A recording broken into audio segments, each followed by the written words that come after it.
What's up, everybody? Welcome to Frank Analysis. I'm your host, Franco. This is why what we're going to talk about here regarding Kyle, Krystal, Saagar, and of course all these other shit libs that are praising Joe Biden for pulling troops out of Afghanistan.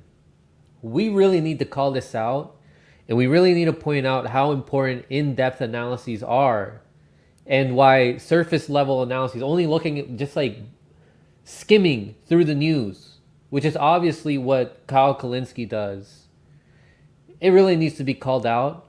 And we can't allow more people to be misled. We don't have time for this anymore. All right, that era of Bernie Sanders and hiding behind Bernie Sanders is over. This really needs to be called out. And because we can never give these politicians the benefit of the doubt. Joe Biden receives money from corporations. He does everything the State Department tells him to do. He's been doing that for he has a 40-year track record of that.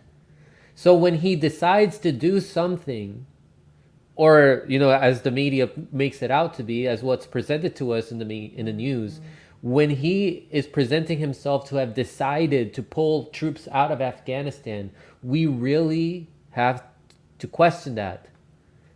When has he ever done something that's going to benefit our lives that his corporate donors and the State Department did not approve of? Now, I'm glad that a lot of you guys have evolved, thankfully, and are realizing how wrong Kyle Kulinski is, and Krystal Ball and all these other neo-progressives are, these synthetic leftists, these pseudo-populists, since, Saagar and Enjeti is not on the left. We're going to go over what they said. And first, we're going to break down what exactly is going on in Afghanistan with the Taliban. But first, please make sure you hit that like button, share this video, subscribe to this channel if you have not yet subscribed. It really helps small independent channels like this grow. So pretty much the U.S. is pulling out of Afghanistan after Afghanistan's president Ashraf Ghani surrendered power to an interim government led by Mullah Abdul Ghani Baradar, who is the Taliban's commander. Now, the civilians in Kabul, which is a city in Afghanistan, were trying to escape, and some were hanging on to the airplanes. I believe the number was 7 people had died hanging onto these airplanes and falling down from the sky. Now, this is really complex. The situation in Afghanistan is really complex. These events, they didn't start just in 2001, which is where the media and a lot of people in their analyses like to take it. Things starting in 2001. That's not where they started. This goes back to the late 1970s. During this time, the U.S. thought it would be a great idea to spread Wahhabism, Wahhabism is a radical form. It's a radical ideology that Saudi Arabia rules by. I recommend reading Max Blumenthal's book, The Management of Savagery. This gives a very in-depth story on the origins of the Taliban in Afghanistan, and it's backed by a lot of documented evidence.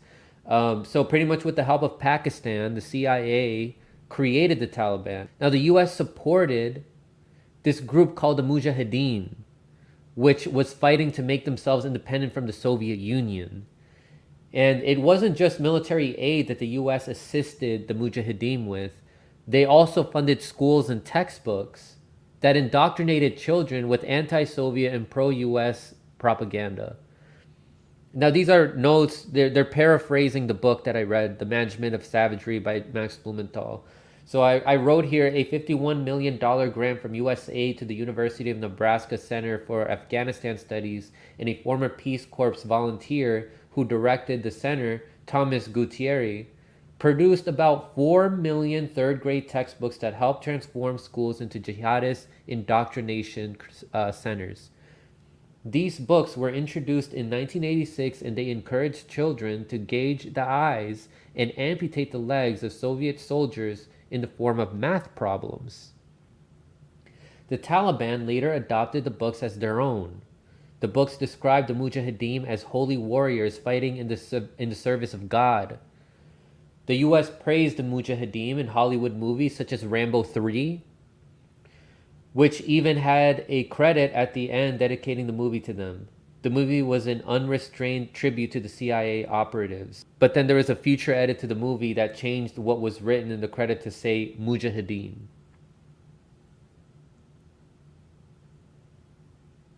Now we're going to first watch what Joe Biden said about this, about how he's pulling troops out. And then we're going to look at what Kyle Kulinski, Krystal, and Saagar and Enjeti said in response. So this is from BBC News. President Joe Biden has said he stands squarely behind the exit from Afghanistan after Taliban declared victory. Years, I've learned the hard way. I stand squarely behind my decision. After 20 years, I've learned the hard way that there was never a good time to withdraw U.S. forces. That's why we're still there. We were clear-eyed about the risks. We planned for every contingency, but I always promised the American people that I would be straight with you. The truth is, this did unfold more quickly than we had anticipated. So what's happened? Afghanistan political leaders gave up and fled the country. The Afghan military collapsed, sometime without trying to fight. If anything, the developments of the past week reinforced that ending U.S. military involvement in Afghanistan now was the right decision. American troops cannot and should not be fighting in a war and dying in a war that Afghan forces are not willing to fight for themselves. I know there are concerns about why we did not begin evacuating Afghan civilians sooner. Part of the answer is some of the Afghans did not want to leave earlier, still hopeful for their country. And part of it because the Afghan government and its supporters discouraged us from organizing a mass exodus to avoid triggering, as they said, a crisis of confidence. I made a commitment to the American people when I ran for president that I would bring America's military involvement in Afghanistan to an end. While it's been hard and messy, and yes, far from perfect, I've honored that commitment. More importantly, I made a commitment to the brave men and women who serve this nation that I wasn't going to ask them to continue to risk their lives in a military action that should have ended long ago. Our leaders did that in Vietnam when I got here as a young man. I will not do it in Afghanistan. I know my decision will be criticized, but I would rather take all that criticism than pass this decision on to another President of the United States, yet another one, a fifth one, because it's the right one, it's the right decision for our people, the right one for our brave service members who risk their lives serving our nation, and it's the right one for America. Thank you. May God protect our troops, our diplomats, and all brave Americans serving in harm's way. All right, so this is really confusing because when he was running for president, he was saying that he doesn't want to pull out, and a lot of these moderate Democrats, these corporate Democrats, better said, were saying that they didn't want to pull the troops out of Afghanistan because the Taliban was too much of a threat. Now the Taliban they're not people that we should be, praising or backing. There's no good guys here. But the U.S. should definitely stay out of there. They should have never been there in the first place. They should have never even created them. Afghanistan was developing into a country that could have competed against the Western countries. It's just a common story that happens. Countries in the global South, they start developing. They're about to reach a point in which they can compete against the Western countries, and then the U.S. and other Western countries which back the U.S. intervenes, installs a coup, or whether violent or whatever, and they implant a president there, or a leader, or prime minister, whatever, that will do the bidding for the U.S. That's always been the case. So when it comes to here, with what's happening in Afghanistan. They're now pulling out. The reason why the US is in Afghanistan, which wasn't mentioned in that speech, is because they want minerals, rare minerals from Afghanistan. This should be the common rule for when you're thinking about corporate politicians, is that they're going to do what their donors want. Never trust these politicians. Even the quote unquote progressive politicians we shouldn't trust, because it's all about their career. They're going to do what is best suited for them to maintain their power. Always, always, always question them. We should be questioning Biden's decision here. Not that he should stay there. No, I don't think we should stay there. But to be giving him credit for doing this, when a big reason for why we're there is because of him. There's never been a war that he didn't like. Which is why it's ridiculous to me when I see tweets like this. The GOP tweeted, "Where is Joe Biden?" And then Kyle Kulinski said, "Ending a war the previous president only talked about ending." Now I'm going to say here, I wouldn't praise Donald Trump either. And I don't know if I would have bought, back then, if I buy how he wanted to pull troops out.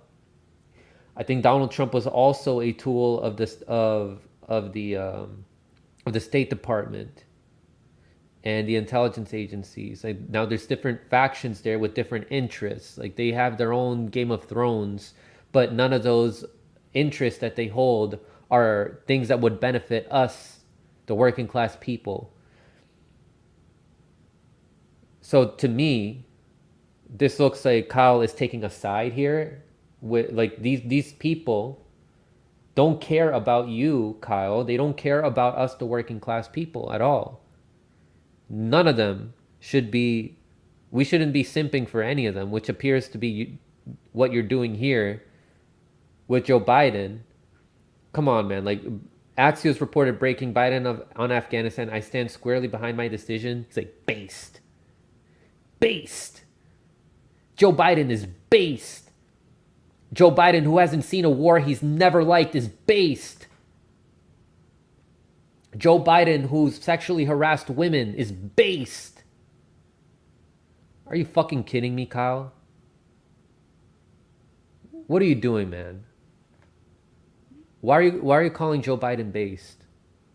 Why are you calling war criminals based? Why are you even giving him the benefit of the doubt here? He says, gradually morphing into a Biden bro, as I see all of political media and every wing of the two major parties go after him for the best thing he ever did. You don't have to morph into a Biden bro. Maintain your nuance. The best political analysis, the best political commentators, journalists are the ones that see the truth through nuance, which is not what you're doing here.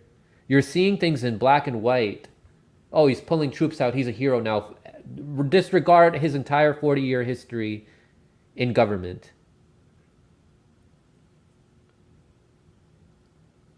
Now, what could Biden be actually doing? Now, Fiorella brought this point up on the Convo Couch, and other people are also speculating this. Let me pull this tweet up by Caleb Maupin, who said, "Let me be clear. I'm happy to see U.S. troops out of Afghanistan, but I don't think this defeat for U.S. imperialism, this is a defeat for U.S. imperialism, just a tactical reorientation.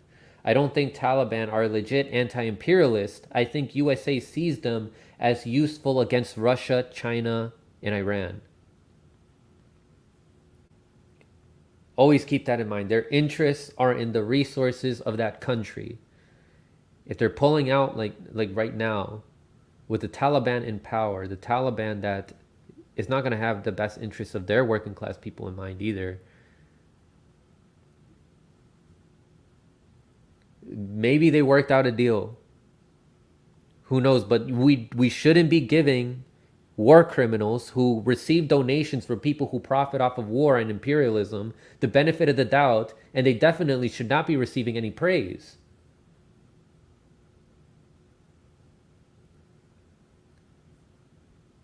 There's more here that I wanted to read that Caleb said. He said, I think celebration.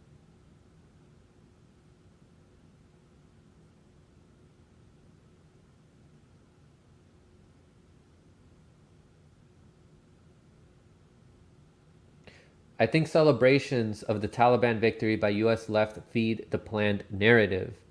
Media is playing up atrocities to show how evil anti-imperialists supposedly are, saying this is what happens when we pull out. Taliban are not legit anti-imperialists, just a counter gang.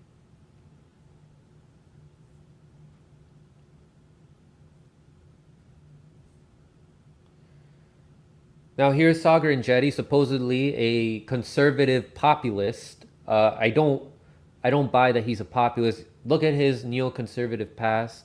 I made a video about it. I analyzed an article that was written by Alan McLeod, digging into the Saagar Enjeti's neoconservative past when he worked for neoconservative think tanks and was brought up in universities with neoconservative propaganda. Saagar said the best speech of Joe Biden's career and one of the most important speeches a president has given in my lifetime. We have been waiting 20 years for something to say enough. I'm enjoying the MAGA cope in my replies who conveniently forget Trump fell for the general's tricks in 2017 and then was incompetent. He couldn't actually end the war by the end of his presidency. Now, this is what I see Saagar and Kyle, the tweets that we've seen so far, is they analyze politics as if they're looking at sports. That's a point that so this is a point that Kobe brought up, but I'm also he said here, he's treating politics like a sports competition where one good decision to end an imperialist war cancels out all of the destruction Biden has brought upon the people of Afghanistan up to this point and continues to bring upon people in other countries around the world. And this was in response to an Afghanistan woman, Moan Loves You, who said, as Afghan, fuck you, Kyle. And all of you other imperialists who suddenly give a shit about Afghanistan. Like US will ever leave us the fuck alone now, right? Hector Rivera said, nah, you've always been a Democrat Party bro, Mr. Justice Democrat. Nothing new here. A friend of the duopoly through and through. Which I'm sure you guys already understand by now. If you guys have been keeping up with my videos or some of the videos that some of these newer leftist content creators have been calling out Kyle for, how he still defends Justice Democrats. Oh, he calls them out. No, if he's calling them still allies, then he's defending them because they're clearly not allies. The Justice Democrats will never hold their corporate colleagues accountable, and they don't withhold their vote. They don't use their leverage to fulfill the promises that they gave the people who worked their sweat and tears to get them elected. Things like Medicare for all, things like ending the wars, things like giving us $15 minimum wage. Instead, they let these bills pass. They decide on getting this legislation passing, which contains some imperialist agendas in them with some little sprinkles on them that make it seem like they're progressive when they're actually not. We've broken that down here on this show.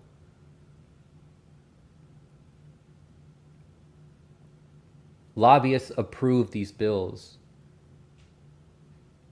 And when there isn't a very clear imperialist legislation that's about to pass, like funding Israel or giving the police more money, it's always because of the Justice Democrats that allow that bill to pass. They vote present, or some of them vote yes. And there's only some of them that vote no, like they do the right thing just to make it look like they're still fighting for us when they're not working together as a unit to fulfill the promises that they gave us.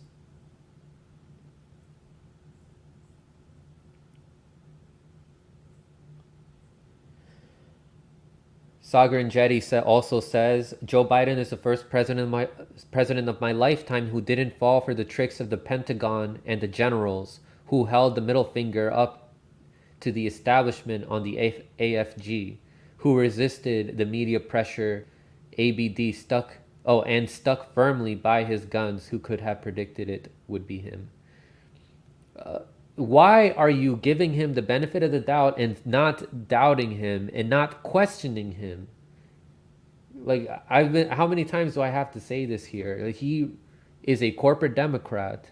He has a 40-year track record of loving war, voting for every war. You think all of a sudden he just became rational and is now a rebel to the State Department? There's something in it for him. There has to be something in it for him.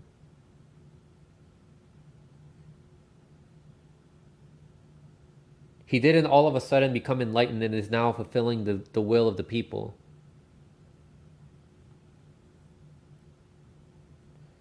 Another one, that Biden speech wasn't perfect, but it may be the most honest foreign policy speech from an American president in my lifetime.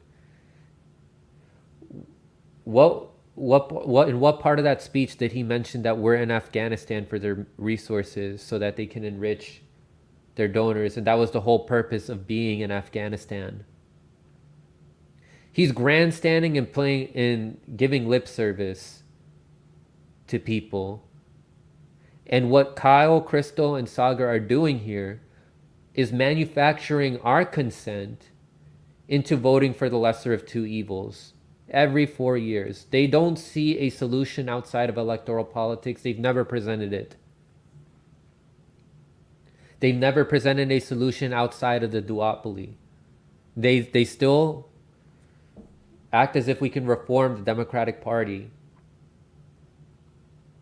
Now, the good thing is that they can't hide behind a Bernie Sanders. People have evolved their consciousness. They now see through that BS.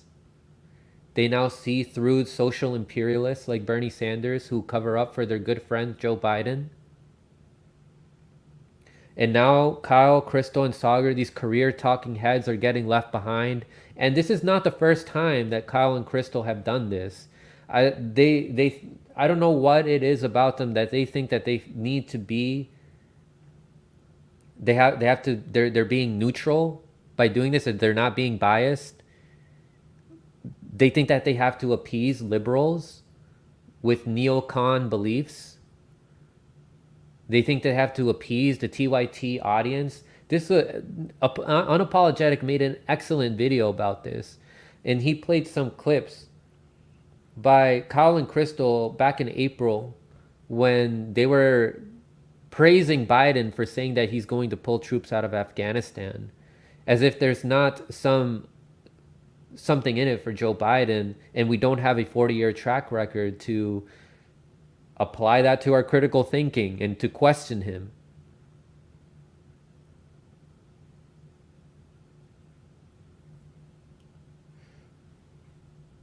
So I'm going to play these clips so you guys can see how even before like Jimmy Dore exposed Kyle and Krystal even more to people, like when they were being bad friends to Jimmy Dore, and when Kyle had that horrible analysis when it came to the Anna versus Jimmy Dore beef. Let's take a listen. I'll play the clip from Krystal Ball first, then I'll come back and break it down, and then I'll play the clip from Kyle.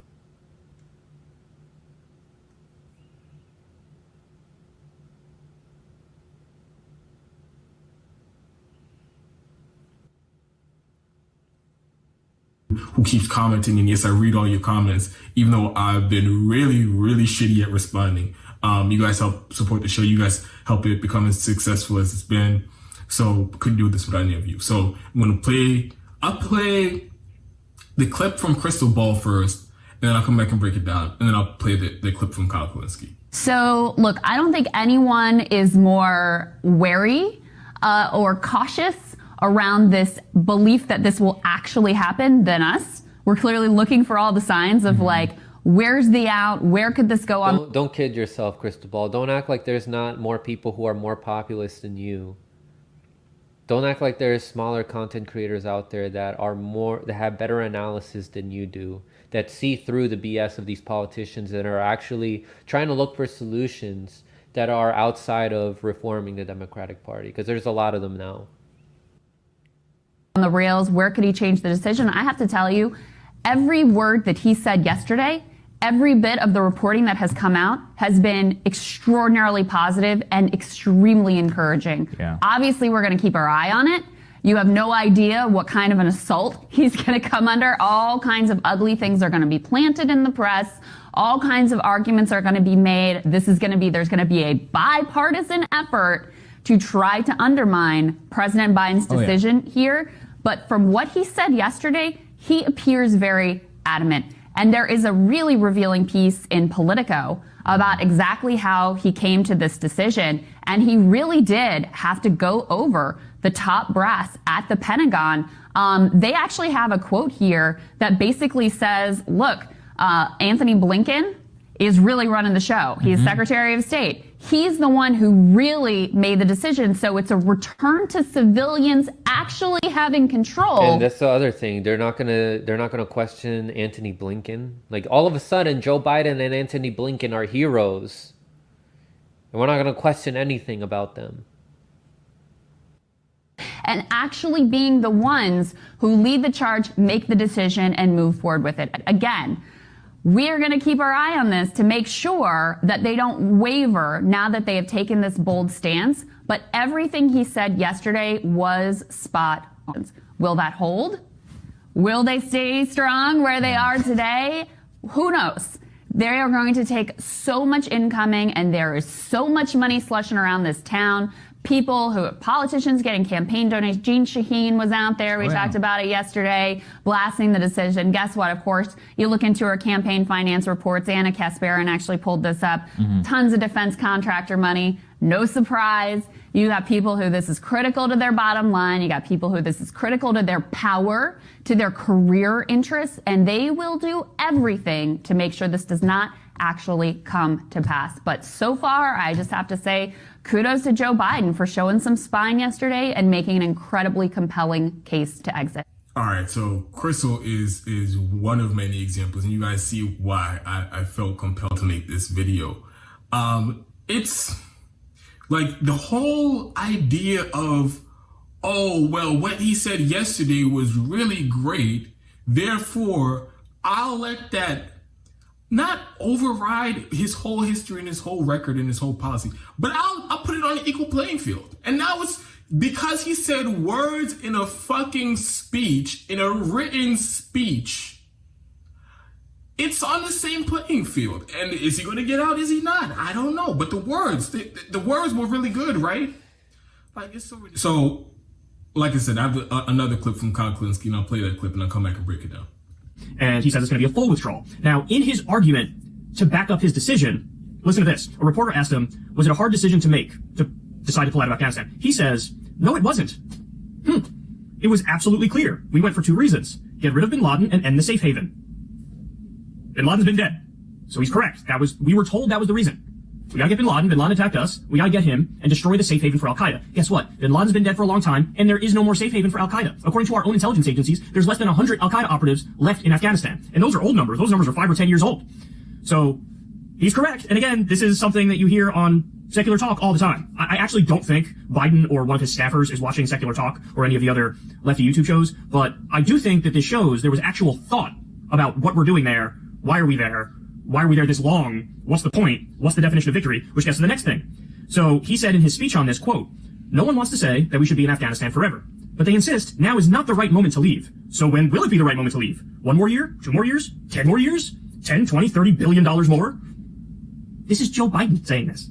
Joe Biden. So my takeaway from this is, he did just sort of get my hopes up a little bit, that he actually means it, that he's going to pull out on September 11th. Because if he didn't really mean it, he wouldn't be making such good arguments for that position. So, I mean, now the question is, and this is going to sound conspiratorial, but it's true, is the deep state going to let him do it? Is the military-industrial complex going to let him do it? And just how committed is he really when there's going to be vicious pushback? So I'm very skeptical, but you want to know what gives me a little bit of hope? Here's what gives me a little bit of hope. The reaction to this from the establishment. They are losing their shit. They've gone crazy. They really have. And it's not just Republicans, and it is Republicans, but not just Republicans. It's not just, intelligence agencies or the deep state or the military, although again, it's them too. It's also Democratic senators. Menendez was like, I don't think I like this. Shaheen was like, this is a bad idea. And so the fact that this is getting backlash from Republicans, from the military, and from Democrats leads me to believe maybe it's real. Maybe they know something that I don't. Maybe, they could tell that Biden's serious about getting out. But if he pulls through with this and does it, I give him massive credit. And that will be part of his legacy that's positive. If he actually withdraws every troop from the Middle East, it's positive. And he'll go down in history for that in a positive way. And I'll give him massive credit. All right, so all right, look. Where there is zero skepticism in that analysis there. Like, just like how I've been pointing out, and just like how Don Televan Apologetic has been pointing out, when has Joe Biden ever done anything that his donors did not allow him to do? And also, keep in mind that Joe Biden is demented right now. He's not running the show. He's doing what people tell him to do. Now, more than ever in his career, that is true. So, Kyle Kulinski, Krystal, Saagar, and Enjeti, you guys have been left behind. We are evolving. We are seeing through you. Whether you're doing it on purpose or not, I don't know, but it's clear that you care more about your career as a talking head than about actually looking and digging deep into the nuance and conducting a more in-depth analysis about what's going on. They destabilized that region. It's now ruled by the Taliban. And they're just pulling out smoothly now. You don't think some negotiation could have been done in order to still get the resources from that country? The minerals, the rare minerals that Afghanistan has, the oil and gas, the copper, the cobalt, the lithium that's there. That is the main purpose for why they were there in the first place, and to keep them out of the reaches of Russia. And now they can probably use them now that the Taliban is in power. They probably made a deal where it's like, all right, you can have power, Taliban, as long as you negotiate with us and we can make you a legitimate government. I don't know. At least I'm speculating something that's an educated guess, as opposed to giving a war criminal with a 40-year track record the benefit of the doubt.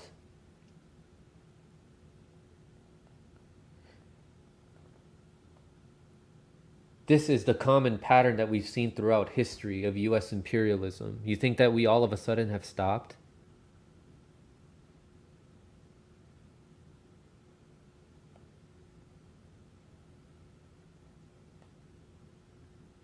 You think that all of a sudden Joe Biden has now become a truth teller? Let me pretty much break this down for you guys.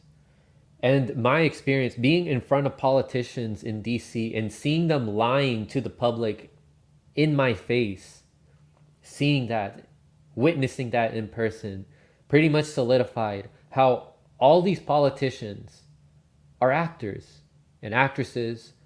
They're performing in a theater to try to convince you and to try to convince all working class people that they have the best interest in mind for you, when they're actually serving the people who pay them, which are corporations. And if they're not receiving direct payments from corporations, they're indirectly protecting them by protecting their colleagues who do receive donations from corporations.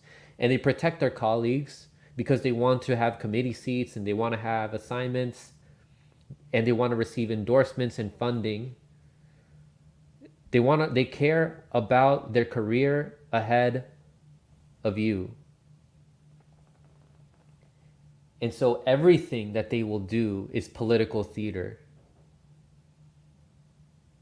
Everything that they do will be an act.